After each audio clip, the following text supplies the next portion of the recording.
Hey everybody, and welcome back. As you can probably tell, I got a new 3D printer. This is the Prusa Mark 3. I got the kit, and I wanted to go over a couple little tips and tricks that I learned putting it together, some things that I think might help you guys out, and just my overall experience with assembling it, and why I think the kit is a cool idea and a good idea over the pre-built printer.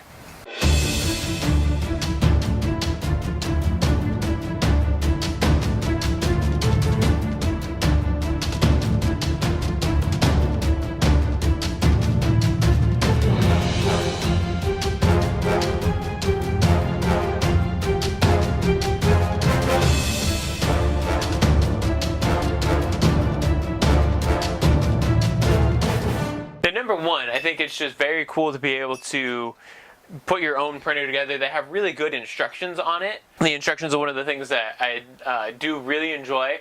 Although they send you a really nice booklet. Although I would recommend not following the booklet. I would go ahead and look up the instructions online, because mine had several things that were different than the booklet, because Prusa is constantly upgrading and making the product better. So like this whole fan shroud area was slightly different, and I didn't actually have the parts that were in the book, but I still had the parts to make it work. I just had to go online and look it up. So I'll have that linked in the video description, so you can go straight to where the online manual is. One of the problems I had was the filament sensor runout wiring. The two ends of it, one side's bigger and one side's smaller.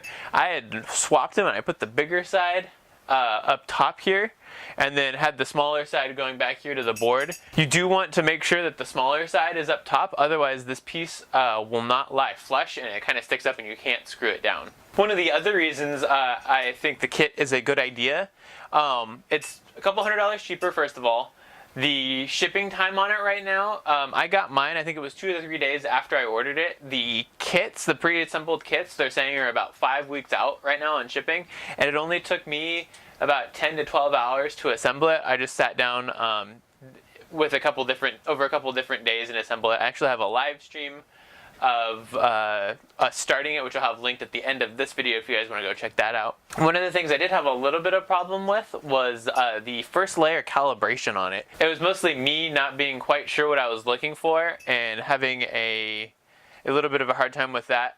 When I first started off, I was actually printing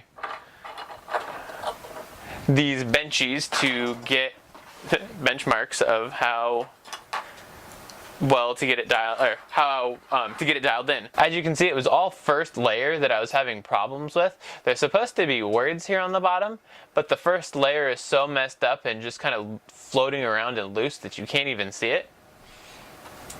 I got it, this was the next one I printed. I got it slightly better with this one, but it's kind of a mess, you can't really see it. On this one, I did try the crash sensor, which basically is just a built-in feature of this printer that if something hits the print head, it'll stop, kind of home the head, and then go back to continue printing in case like your cat or whatever jumps on it. You can see it did cause a bit of a layer shift here on the tower. That's right where I did the test, and it shifted just ever so slightly on that one. But the bottom still isn't quite right on this one.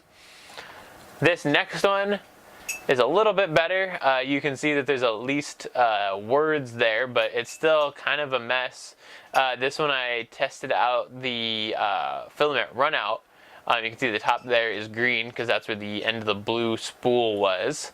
And basically what it does is it runs out, you hit the button, it unloads the last little bit of the old filament, and you insert a new filament, and it just continues going. And you can see there is no layer shift whatsoever.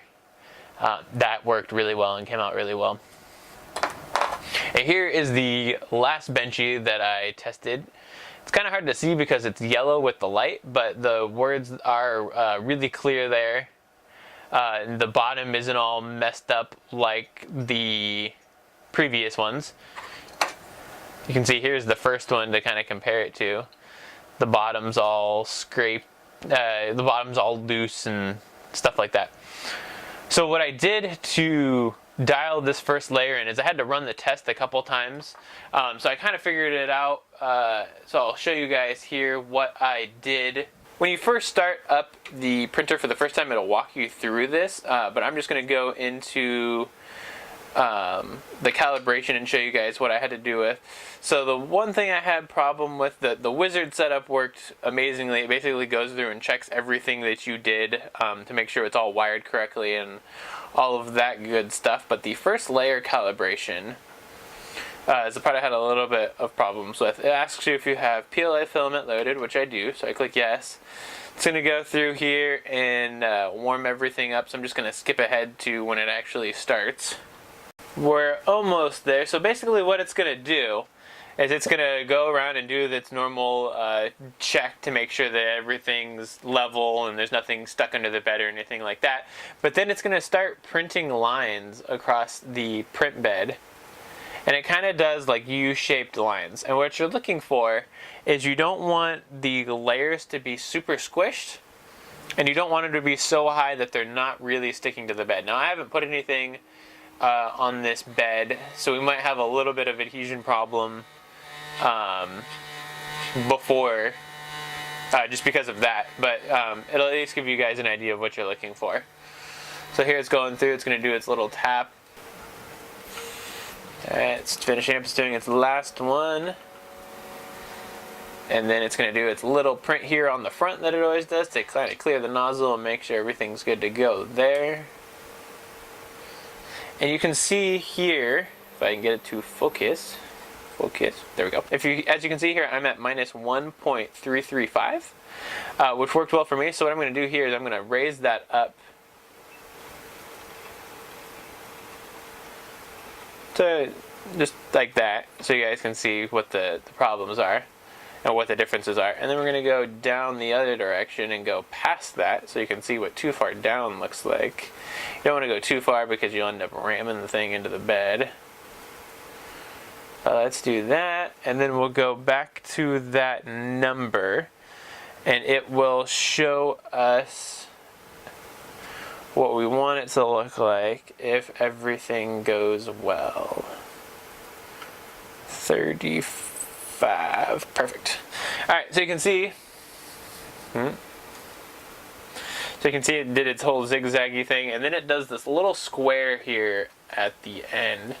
I probably should have used a slightly brighter filament, not a translucent one, because it's going to be a little bit difficult to see. But we'll figure it out as soon as it finishes.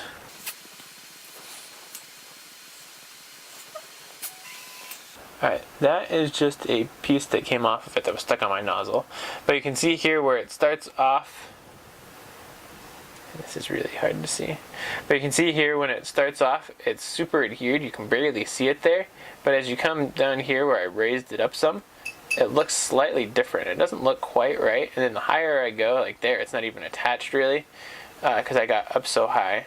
And see that whole piece isn't even attached. And this is still when I was really high, and then in here, I shifted down to too low, and it's really hard to see on the camera, but the layers are more squished.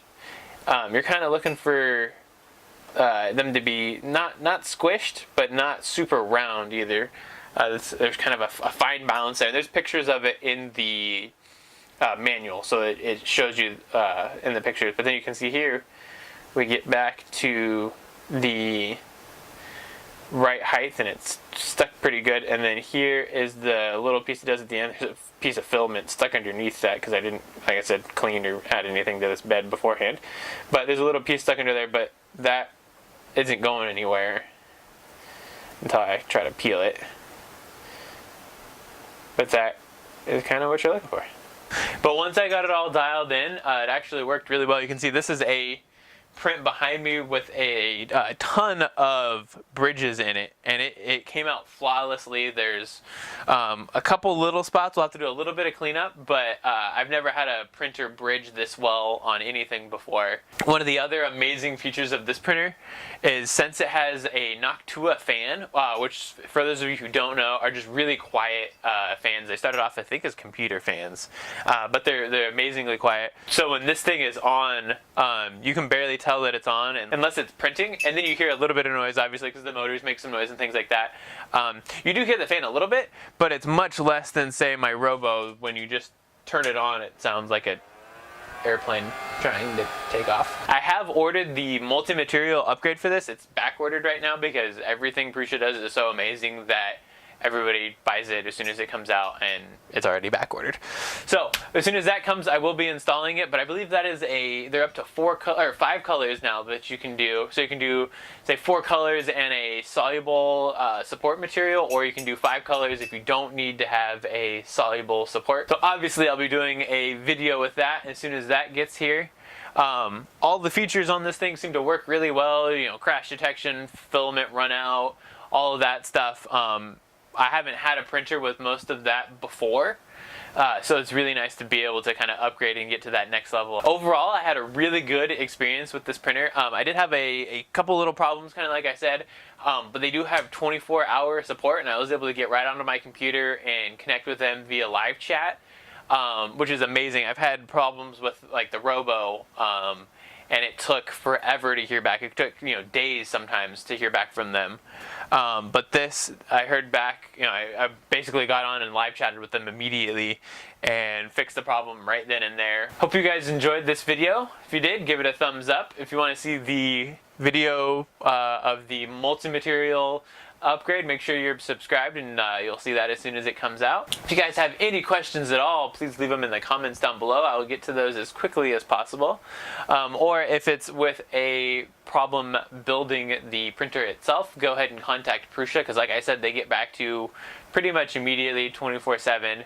I will have the link to their website, link to the different catalogs they have in all the different languages down in the video description, so you guys can find those right away. I will have more videos with this printer coming out later, I'm sure. If you guys want to see anything particular about it, let me know and I will attempt to make a video on that. Subscribe if you're not already. I will have that live stream linked here like I said before, and I'll put up something else here in the end card of 3D printing, possibly with the Robo or the Dremel, since I don't have any other Prusa videos. Thank you guys for watching, and we'll see you in the next one. Bye.